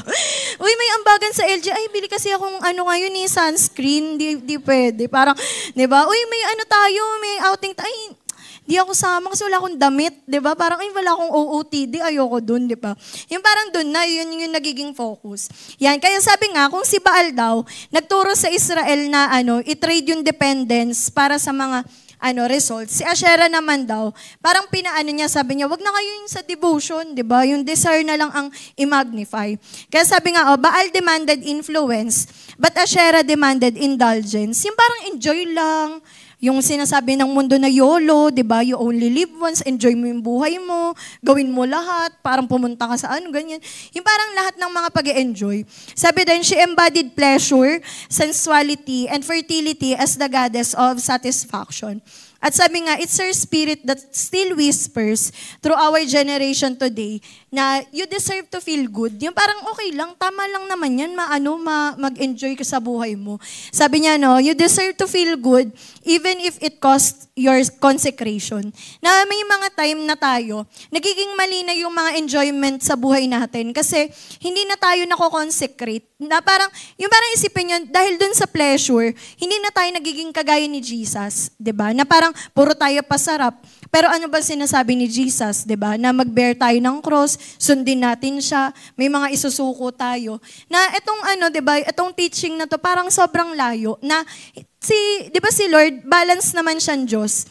'Di ba? Kasi may verse nga na taste and see that the Lord is good eh. Pero yun yung kapag naging tapat tayo sa pagsunod sa Kanya. Pero kapag puro sarili na lang natin, nawawala na, di ba? Hindi na nagiging maayos o hindi na aligned yung mga buhay natin. Kasi sabi nga, whatever entertains the flesh will eventually erode the spirit. Yan, 'di ba? Na parang isipin niyo ganito daw yung sa modern church, 'di ba? Yung mga yung holiness is exchanged for acceptance, 'di ba? Na parang imbis na yung holiness pa din yung pinupurso natin na ayusin pa din yung mga buhay, talagang iayos pa din magrepent sa mga kasalanan. Parang pinapalitan na lang na hindi tanggapin natin kasi common na talaga 'yan, 'di ba? Na parang kunwari, yung mga ngayon, 'di ba hindi ko alam kung saan ko nakita 'yun. Yung parang dun sa status, single, married, live-in, parang may ganun na. Na parang isipin nyo, hindi na nahihiya yung mga tao na dati ayaw nila malaman na live-in lang, pero ngayon parang ganun na cohabitation, parang may pinapababa na. Pero sabi nga dyan, hindi pa din. Dapat yung holiness pa din yung na hindi natin kinokondemn yung mga tao. Pero, di ba, kagaya nung kay Jesus, tinanggap tayo ni Lord na as sinner, pero hindi niya tayo hinahayaan na nananatili tayo dun sa kasalanan natin, di ba? Kundi, yun pa din, di ba? Kaya ni Lord magbago ng buhay kapag talagang nag-submit tayo.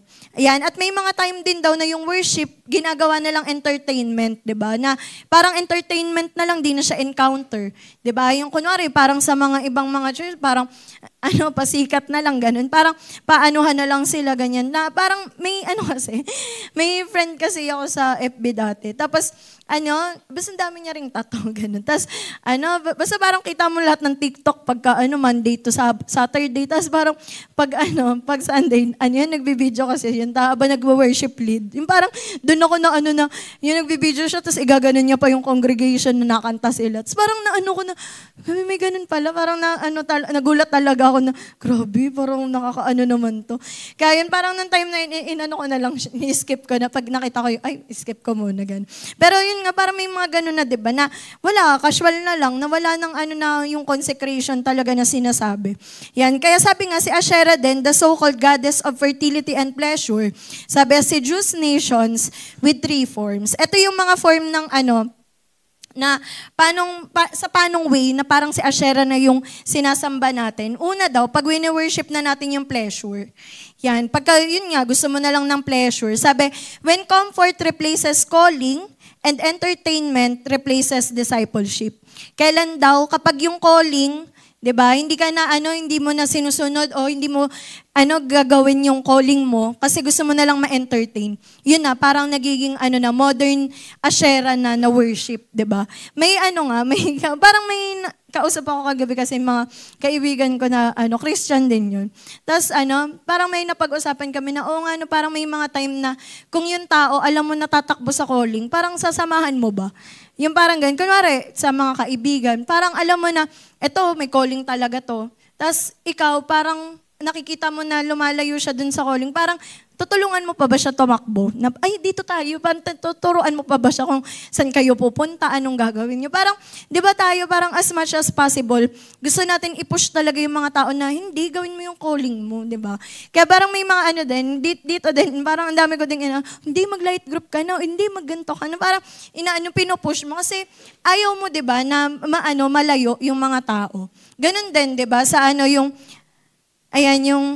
Ayan yung comfort din, 'di ba? Yung kapalit nga nung sa calling. Tapos yung entertainment replaces discipleship. Na yun nga parang wala, enjoy na lang tayo, wala na tayong hindi tayo susunod kay Jesus, 'di ba? Kundi parang yun na napapalitan na ng entertainment na dapat discipleship talaga. Sabi din yung culture has normalized what scripture condemns. Yung parang alam niyo yung sinasabi ngayon na common na lang to, pero sa Bible, mali yun, di ba? Sinasabing mali to, pero ngayon, na lang siya, nino-normalize na lang siya ng mga tao. Kunwari sa mga homosexual, di ba? Yung sa mga sodomy, ganyan. Parang iniisip na, hindi, dapat tanggapin nyo, judgmental kasi kayo eh. Parang may mga ganun, di ba? Pero kung ano yung sinasabi ng Bible, dun pa din tayo. Sabi, the casual sexualization of music, media, and influence is the new normal, desensitizing the soul, diba? Kaya parang dun natin makikita na sobrang layo na. Yan, sunod, yung the worship of vanity. Sabi, when relevance replaces reverence. Diba? Na yun na, nagkakaroon na ng mga exchange. Sabi, social media has turned exposure into identity and beauty into currency. Yung parang, kailangan manipis kilay mo. Ay, uso ngayon, makapal kilay. Makapal na naman kilay mo. Parang, kinoconform ka na ng mundo sa kung anong gusto nila. Diba? Ay, uso ngayon, matangos ilong. Papaano ko, rhino. yung si Meljan kasi. Anong gusto niyong prize pag youth fellowship? Rhinoplasty po. Ay, wow. Nahiya naman kaming mga diba? Parang nagulat din ako nun. Siya pa talaga nag-request. Yung ganun. Pero, yun nga, yung parang kasi yun yung sinasabi ng mundo, diba? Na ay, pangit ka pag pangu ka, diba? Parang ganun. Pero, yun nga, sabi, mali pa din. Sabi, we tolerate compromise to stay like. Diba? May mga time na ganun. Yung parang, tinotolerate na lang natin mag-compromise kasi gusto natin, like tayo ng mga tao, ayaw natin na binabash tayo, ayaw natin na parang ang KJ nang dating sa atin, ganyan, di ba? Yan, sabi, but you cannot worship at God's altar and bow to your own image at the same time, di ba? Na hindi tayo pwedeng mag-worship tayo sa altar ng Diyos, pero yung self-image natin, ang lakas nung di ba? Ang lakas pa rin nung impluensya sa atin. Yan, sunod, the worship of emotion. Sabi, when feelings, di ba? Yung mga feeling din natin replaces faith. Yan, yung parang di ka na, ayoko na, may pinagdadaanan ako ngayon eh, di ba? Parang, ayoko maglingkod, kayo na lang, di ba? Parang ka na sa feelings ka na lang na namubungkay, di ba? Sabi, many measure the Spirit's presence by chills instead of conviction. Di ba may ganun na tayo, kinokorek tayo dito sa church na hindi porket kinilabutan ka, tumaas balahibo mo, yun na yun, di ba? Hindi ganun, kasi hindi naman all the time may mga ganun, di ba? Pero, paano nating nalalaman na nagkakaroon talaga ng revival? Yung pag-uwi nga natin, di ba, talagang meron tayong mga pinagdedesisyon na Lord, ayoko na po dito, tama na to. Na Lord, ito na yung gagawin ko simula ngayon. Yung merong mga changes, di ba? Pero sabi nga dyan, but emotion without repentance produces moments. Yung parang wala, naalala mo lang yun, ay, grabe, ang saya sa feeling nun, worship kami. Tapos yun, naramdaman ko si Lord. Pero walang change, 'di ba?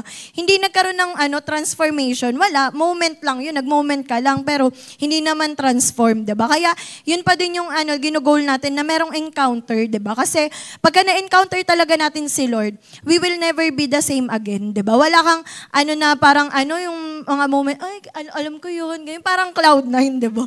Kundi yun talagang meron kang ginawa. Kaya kagaya nga din doon sa Judges, sabi doon, 'di ba na Ayan yung the Israelites did evil in the Lord's sight.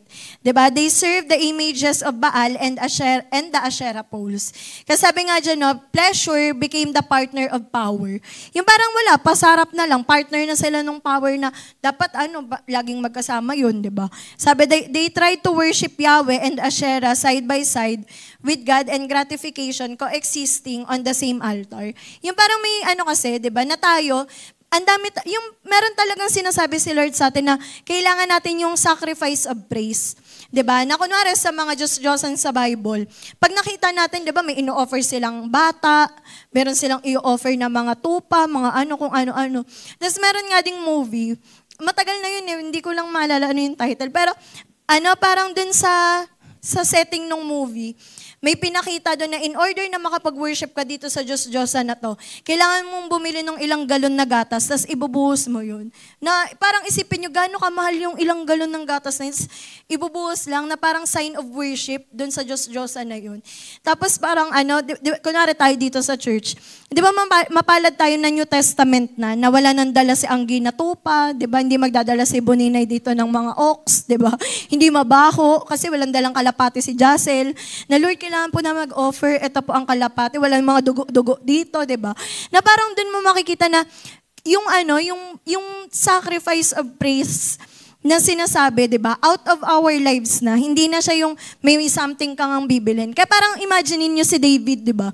Na parang doon natin makikita yung ganun talagang heart na, Lord, hindi ako mag-o-offer sa'yo na walang cost, 'di ba, sa akin. Kaya parang kung may mga time na ganun na tayo na wala-wala na lang, 'di ba, bumalik tayo ulit, 'di ba, sa same na heart ni David na, Lord, gusto ko may something, 'di ba, na cost yung pagpupuri, 'di ba, or yung praise na yon na sinasabi. Kaya kagaya ito kay Josiah, 'di ba, alam niyo naman yan yung time ni Hilkiah, 'di ba, na sinabi nga, yung binasa nila yung doon sa mga dating sulat, 'di ba, na doon nila nakita yung ginawa ni Lord, 'di ba? Tapos yung ending nun, bilisan ko na pala. Yung ending nun, yan nga yung pa-next nga ako. Ito yung mga binasag nila, yung mga, lahat ng mga altar, yan, sinira nila yon. Tapos sinunog nila yung mga rebulto.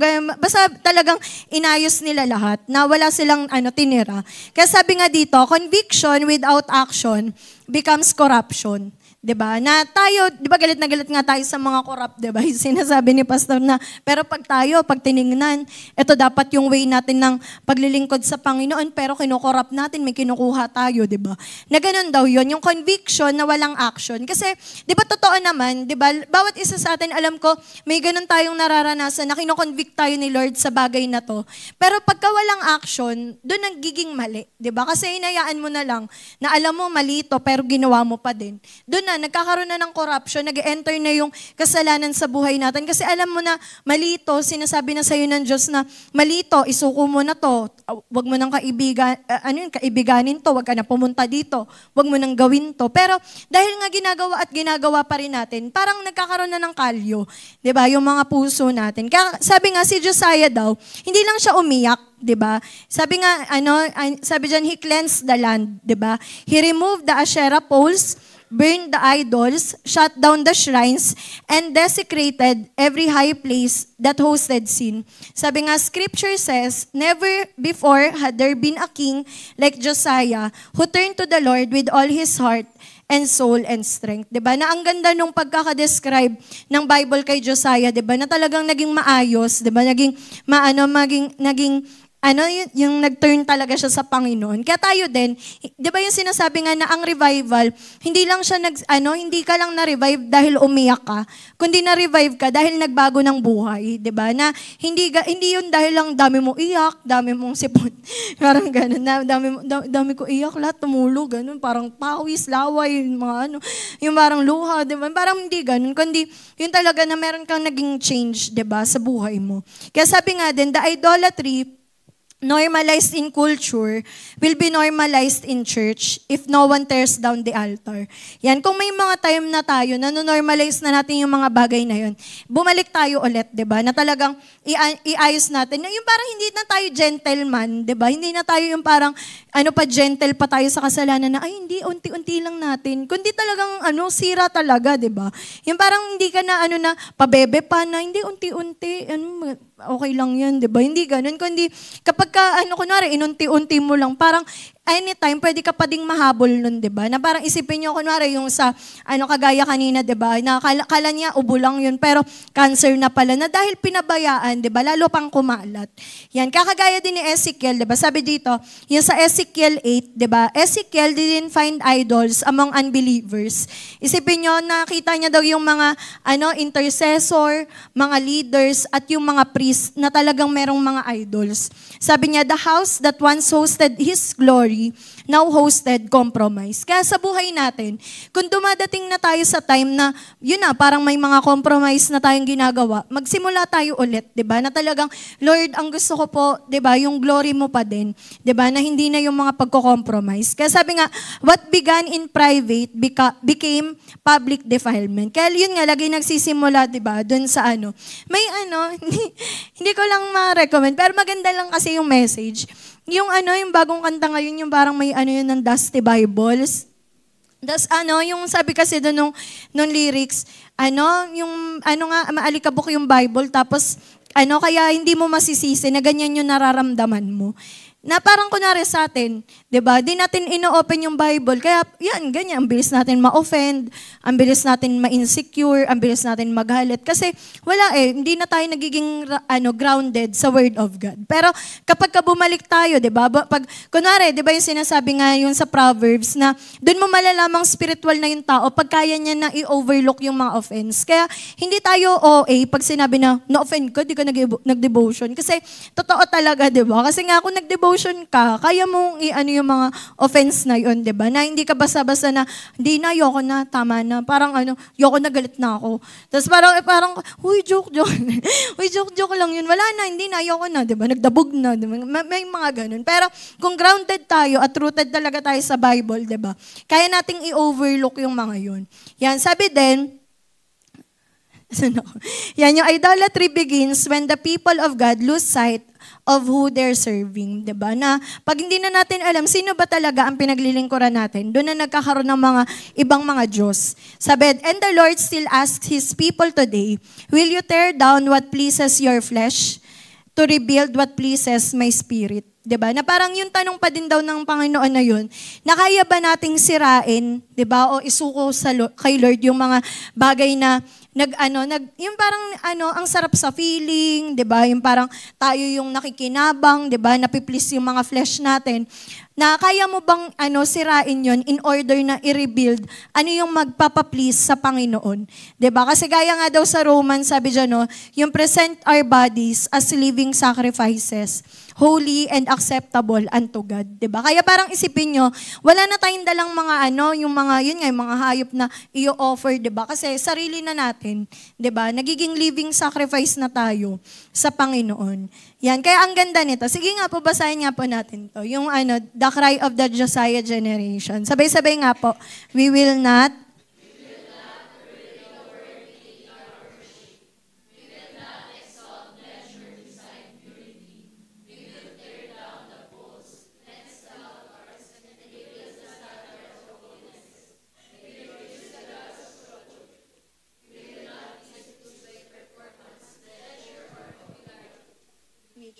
consecration over compromise, purity over platform, devotion over desire.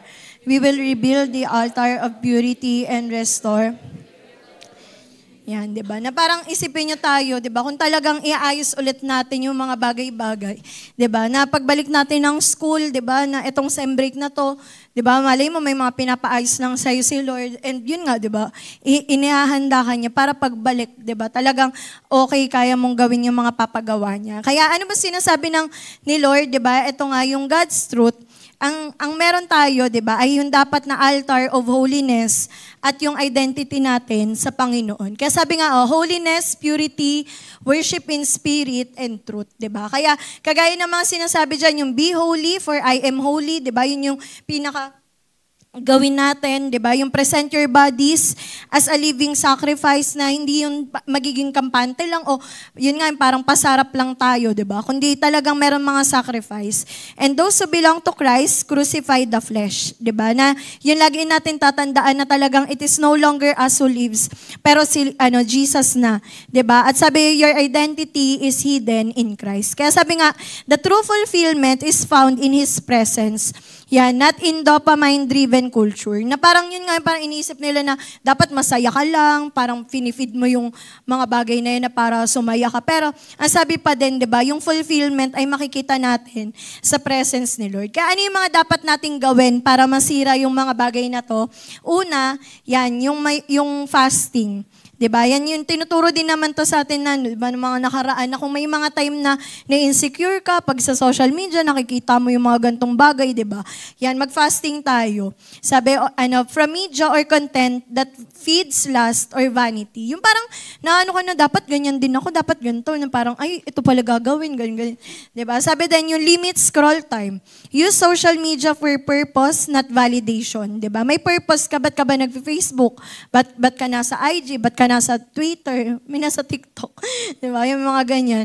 Yung guard eyes and heart, di ba? Ask, yan, tanungin daw natin, does this feed flesh or spirit, di ba? Kung may mga tayo na nakikita natin o gusto natin gayahin, dapat iayos din natin kung ano ba sa spirit ba to, kalooban ba to ni Lord, ganyan.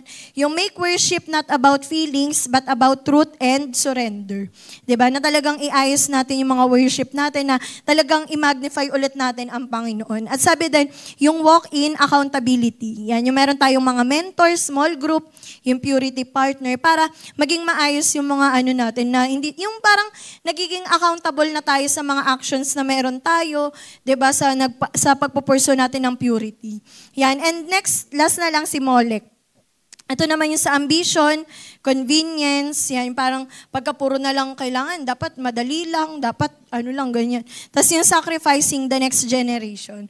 Sabi, parang ganito doon yung sinasabi ni Molek, pursue advancement at any cost, even if family, morality, or the next generation suffers.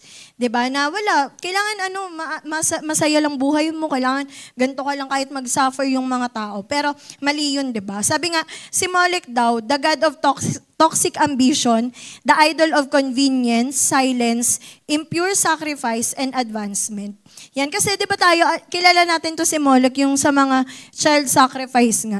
Sabi niya, Molek never wanted your possession. Ayaw niya nung mga ginto, ayaw niya nung mga animals, di ba? Ayaw niya nun. Pero sabi niya, ang gusto niya daw, he wanted your children, your legacy, your future. Sabi, in ancient days, he burned bodies with fire. Yung parang nila, kunwari sa panahon ngayon, parang yun yung kagaya ng abortion, di ba? Na sinasacrifice yung mga next generation kasi ayaw nila nung hirap ng parenting kasi gusto nila, masaya lang, pwede sila mag-party, pwede silang anong gawin. Na ganun din daw ng time ni Molek. Sabi, today, he burns through culture, 'di ba? Yung comfort, yung compromise, and corrupted priorities. Yung iba-iba na yung mga priorities natin, di na natin nasusunod si Lord. Yeah, sabi nga din, yung God forbid His people to offer their children to Molek. Sabi, any system that treats children as expendable for gain is rebellion against heaven. Meron lang ang alarming lang kasi yung friend ko nga, si Ate Hana, teacher kasi yun sa kinder. Tapos alam niyo ba, may kinikwento siya na, ano bang gagawin ko dito? Kasi natatakot siya. Kasi alam niyo, kinder 5 years old. Sabi nung bata dun sa, kaklase niya, talon ka na dyan sa bintana para makita mo si Papa Jesus. Kinder. Tapos di ngayon, nagreklamo yung nanay na, teacher, ano po ba to? Parang, ganyan-ganyan. Tapos hindi niya din alam anong sasabihin niya. Tapos nung kinikwento niya, wala rin akong masabi na, grabe naman, parang wala kami talagang masabi na, grabe naman yan, parang grabe yung impluwensya ng TikTok, grabe yung impluwensya ng mga AI, di ba, yung mga nasa, talaga media ngayon, na parang isipin nyo, kinder, kayang mag-utos ng mga suicidal thoughts, di ba?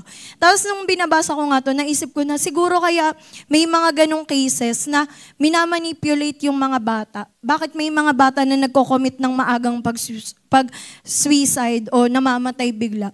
Kasi may mga ganun na yung spirit pa din, di ba, ni Molech, na yung may parang ayaw niyang tumuloy yung generation na to na mabuhay pa kasi nga, yun nga, syempre may gagawin si Lord, di ba? Kaya parang isipin nyo tayo, kunwari sa mga ate at kuya natin, ano yung ginagawa natin sa mga nakakabata ngayon?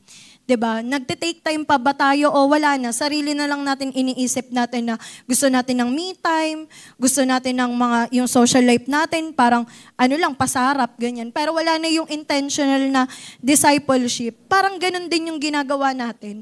Na hindi natin sila binibigay na, ayan, binibigay na namin sa inyo tong mga youth na to, tong mga bata na to. Pero the way we act, 'di ba? Yung paano tayo ng mga time, paano tayo nagse-set aside ng mga pagsasacrifice natin, 'di ba? Na parang may pinapawan-tuwan sa iyo, ayaw mong gawin. Kailangan mo na mag-lead ng light group, ayaw mo pa din. Parang hindi mo man direct na sinasacrifice. Pero kung yung parang ganun na din, 'di ba? Dahil nga hindi natin sila dinidisciple. Kaya parang dun ko na na grabe, parang na kinder tapos kaya na agad yung mga ganun, 'di ba? Na ano pa sa ibang mga setting, 'di ba? Kaya kunwari ito kay Molech, 'di ba? Parang talagang kailangan ma-break, 'di ba? Hindi na yung parang isipin nyo, ganito na yung nangyayari sa mundo, pabebe pa ba tayo?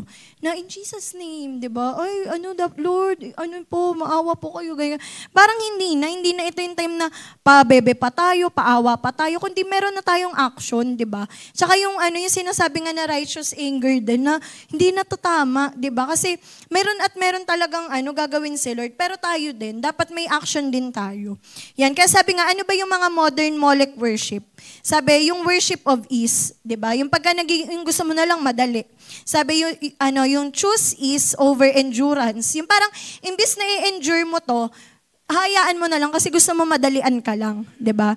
Yung replacing parental presence with devices or dollars. Yung parang kunwari sa mga bata, mag-behave ka, bigyan ka ng 20, di ba? Yung mga ganun. Tapos yung parang, para bumait yung mga bata, papanoorin ng YouTube, magse-cellphone, di ba?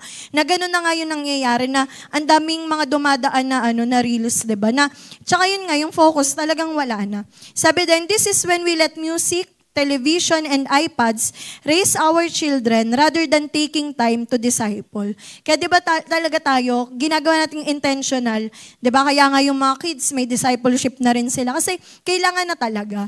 At tayo din, di ba, mga atit kuya, yung mga youth natin dito, hindi natin pwedeng sabihin na, ay hindi, wala naman pinapawantuan sa akin eh. Pero yung mga iba, di ba, na nakakausap mo, ano yung nai-impart mo sa kanila? 'Di ba? Yung pagkasama ka, anong nakukuha? 'Di ba? Ano yung mga pwede mong i-share? 'Di ba? Hindi natin pwede sabihin na hindi ko naman one-to-one 'yan, bala siya diyan. Hindi ganoon, kundi yun talagang pa din na bawat isa sa atin, meron tayong nai-impart, 'di ba? May na-share tayo. Ayan, tapos sunod din yung the worship of silence. Yan sabi nga, yung choose silence over truth, protecting our image instead of protecting the innocent. Yung gusto mo na tahimik ka na lang, na alam mong mali, pero dahil ayaw mo mabash, ayaw mong magulo, ayaw mo ng mga kung ano-anong drama, parang ganyan na lang, tahimik na lang ako. Pero yun nga, hindi natin nagagawa. Ano yung talagang sinasabi ng Panginoon? Sabi, this is when protecting my peace becomes complacency and silence in the face of injustice and wickedness just to avoid backlash or drama. Yung parang nakita mo na may mali naman talagang ginawa, meron talagang kailangan iayos, pero ikaw tahimik ka lang na okay lang yun. Parang ayaan mo na siya. Ganun na doon na tayo nagiging mali. 'Di ba? Kaya yun nga, parang kunwari sa mga nare-rebuke din dito. 'Di ba parang tayo na dapat thankful tayo, hindi yung parang mas galit ka pa sa nag-rebuke sa iyo, 'di ba? Na kasi parang isipin mo, isasakripisyo niya na magalit ka sa kanya para lang matama ka. 'Di ba? Kung hindi ka talaga mahal niyan, hinayaan ka na niyan, 'di ba? Kung 'di ba, yung care pa rin, 'di ba? Hindi yung pagka ni-rebuke ka, kasi kayo naman, kaya naman ako ganito kasi parang ay wow. 'Di ba? Parang sorry. Pero yun nga, yung parang makita natin na mahal kasi tayo, kaya tayo tinatama. Tapos sabi din dito, the worship of advancement. Yung sabi, yung choose advancement over legacy by sacrificing purity and family on the altar of ambition. Yung sinasakripisyo yung hindi ko alam kung totoo yun, yung kay Kuya Kim, yung sabi niya, 'di ba namatay nga yung anak niya? Tapos, parang sabi niya na, nagsisisi daw siya na sana daw, nag-take time siya dun sa anak niya, kaysa daw nung time na parang nasa peak siya nung career niya, tapos di nga siya nakapag-take time.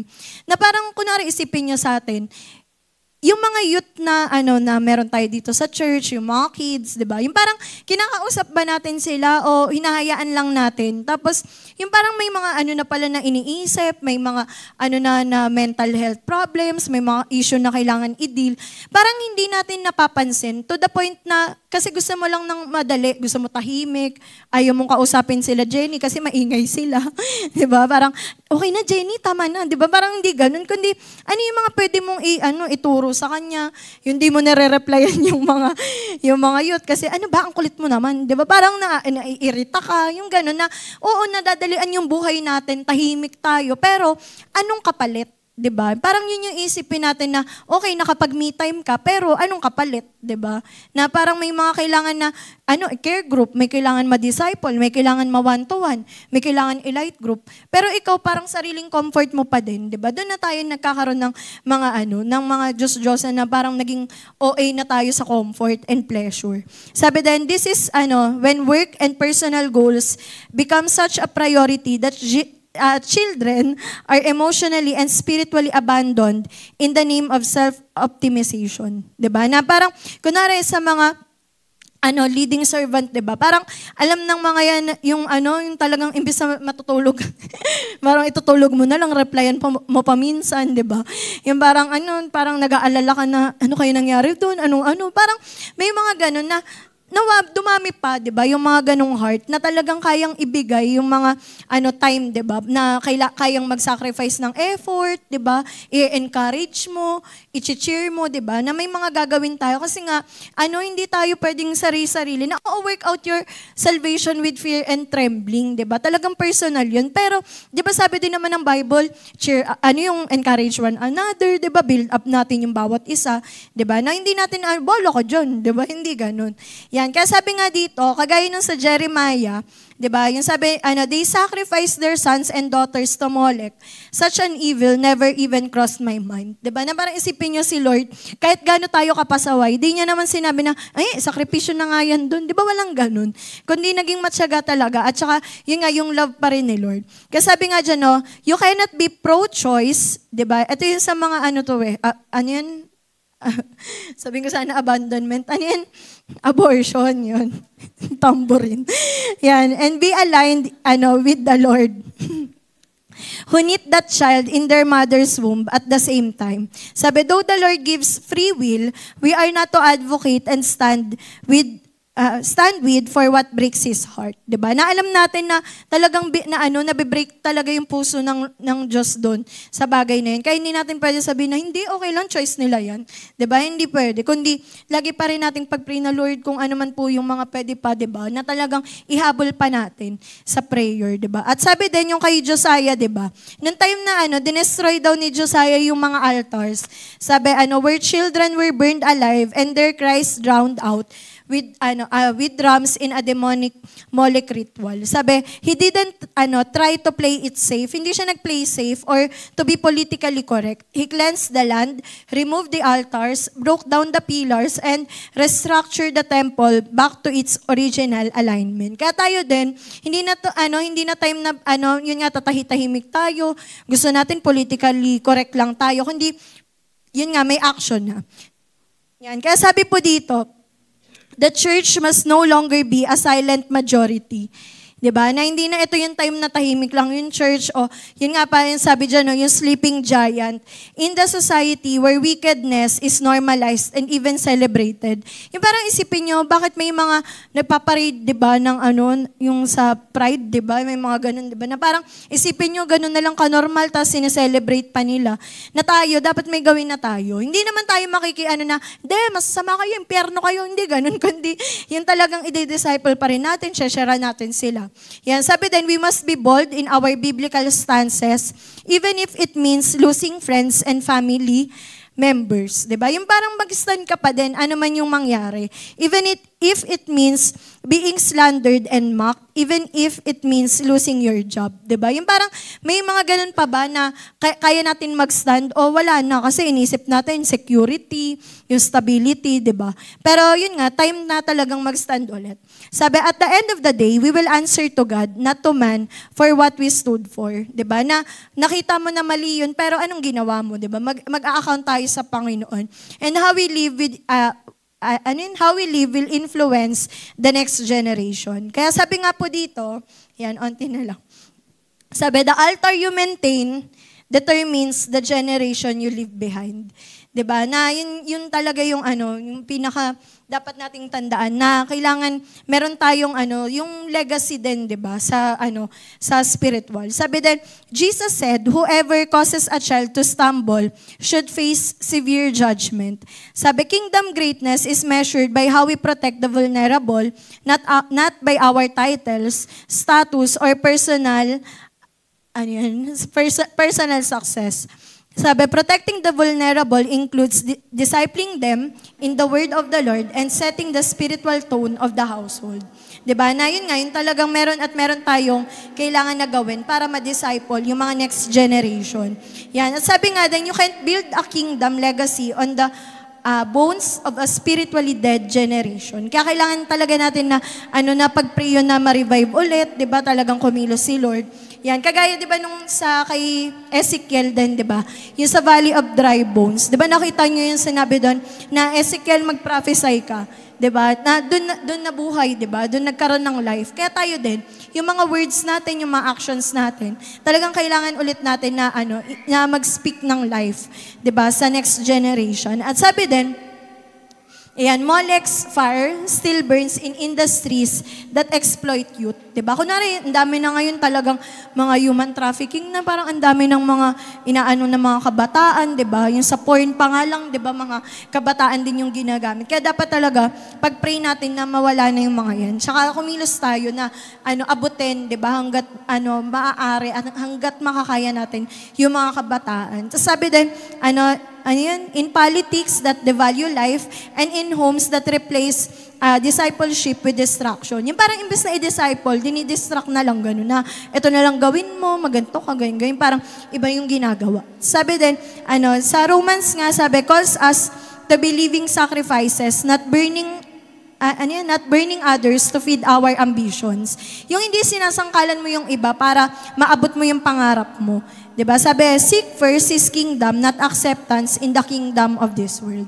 Diba? Na talagang isik natin si Lord, hindi yung tanggap ba tayo dito sa mundo. Kasi, diba, alam naman natin yun na sabi, hindi talaga tayo kikilalanin dito. Kasi si Jesus nga mismo, diba? Hindi naman siya, diba, kinilala talaga ng mga tao. Hindi ganun na parang, VIP treatment. Kaya tayo, hindi din tayo ganun na nagsisik tayo na okay tayo sa lahat. Na, yung kagaya ng sinasabi, diba, sa Bible na, if possible, 'di ba, live at peace with one another. Pero kung 'di ba, wala namang sinabi na dapat ganun nga na at peace kasi dadating talaga yung time na yung mga tao dahil nga magiging lovers of themselves, ayaw nila na makikinig sa mga corrections, 'di ba?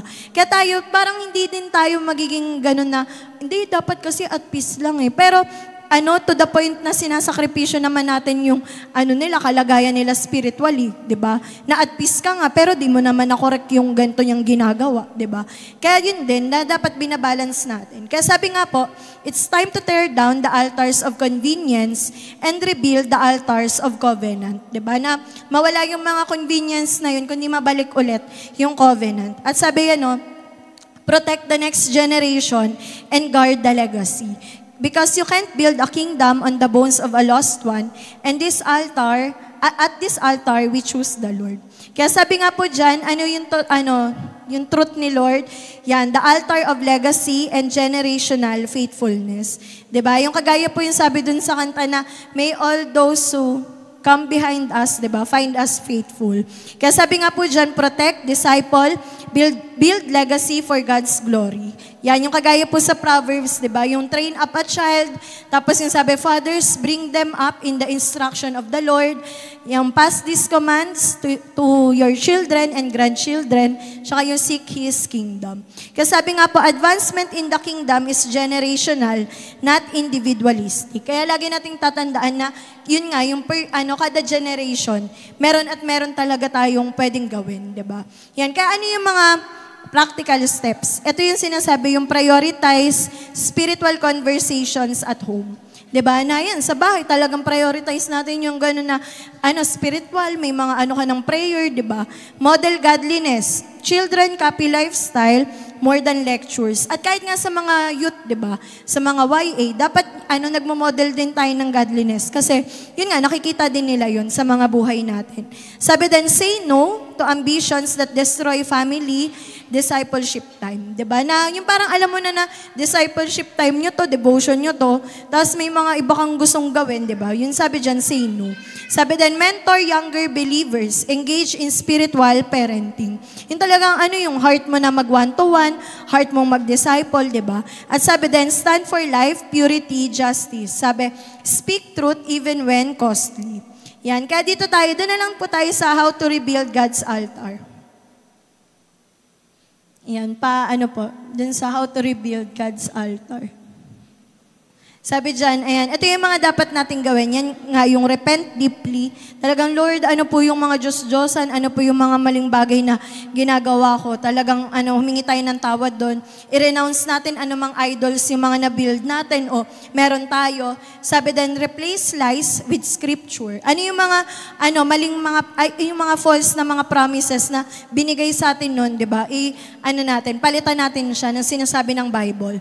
Sabi din, rebuild by daily worship, obedience, discipleship, and purity. At sabi po, yung remain surrendered.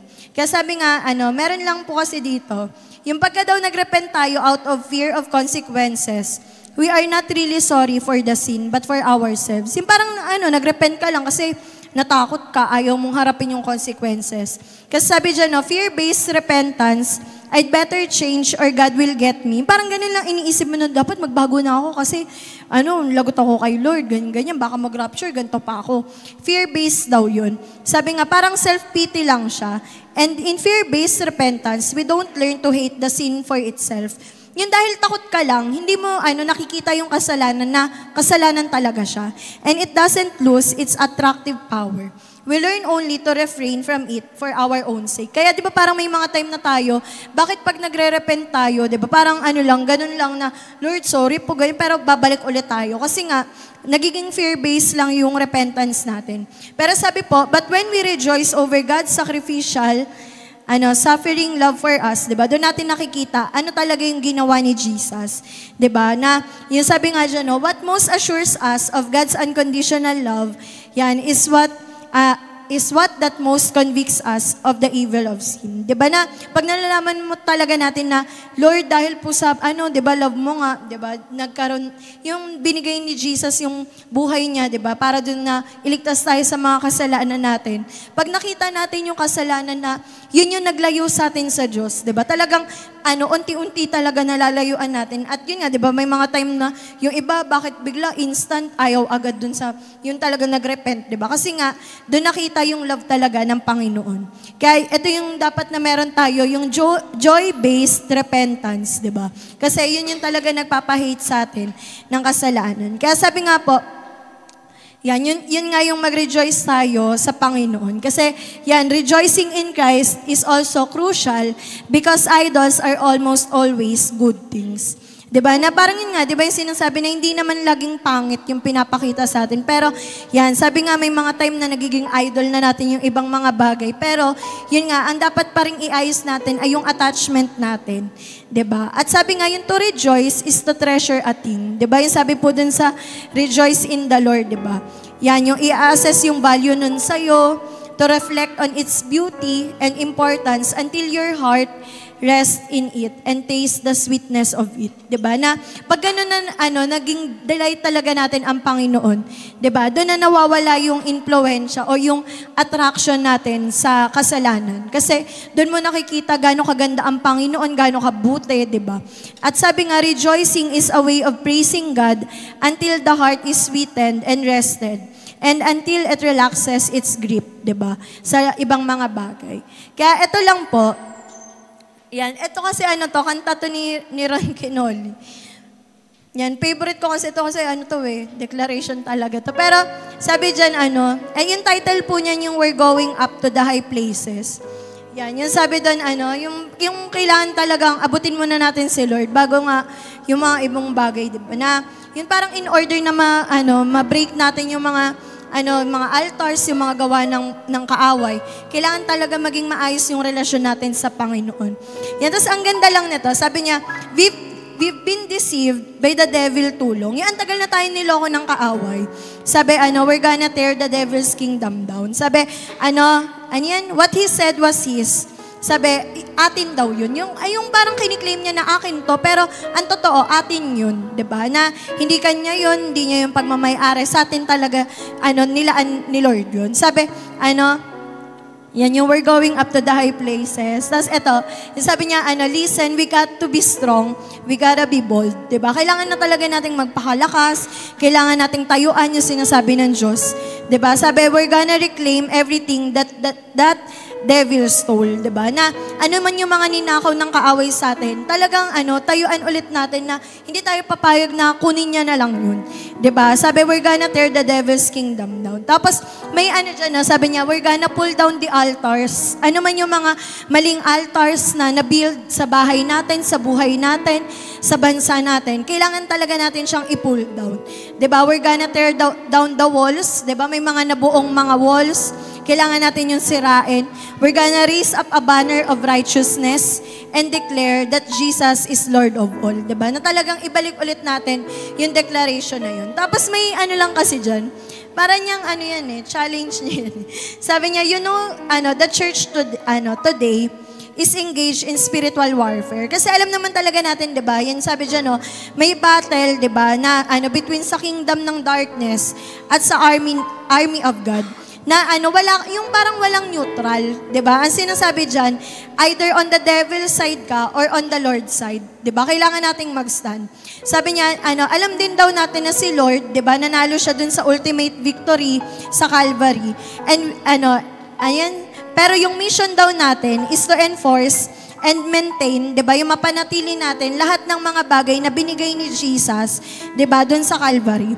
Sabi nga, ang dami daw kinuha ng kaaway, 'di ba? Yung sabi diyan, health, yung ang daming may sakit ngayon, yung parang ang daming mga biglang kakaiba yung sakit na to. Yung prosperity, ba't ang daming mahirap, ang daming mga nagkukulang. Sabi, yung mga peace sa mga bahay. Bakit ang daming mga bahay ngayon? Yung gano'n na kagulo, parang wala ng peace, 'di ba? Kasi kinuha din ng kaaway 'yun. Yung yung sa community, 'di ba, ba't ang daming biglang patayan, ang daming mga ang gulo-gulo na mga lugar, 'di ba? Kasi gawa rin ng kaaway 'yun. Yan, sabi diyan, yung righteousness din sa government natin, 'di ba? Lahat 'yan kinuha ng kaaway.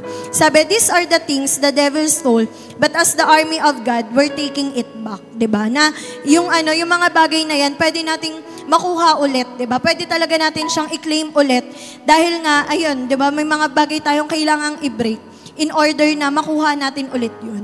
Kaya man yung mga naging parang Diyos-Diyosan natin, 'di ba? May mga time na hindi na si Lord yung pinaka naging main na talagang naka-center, 'di ba? Kay Lord yung buhay natin. Time talaga to, 'di ba? To repent na kunwari ngayon season, 'di ba, ng mga Halloween, 'di ba? Yung mga nagte-trick or treat. Alam natin na may ginagawa yung kaaway, pero tayo bilang army of God, 'di ba? Gaya ng sabi diyan, na kailangan natin talagang tayuan, 'di ba? At i-claim yung mga bagay na yun. Kaya yun lang po, pray po tayo. Yes, Lord. Thank you po, Lord, sa gabi.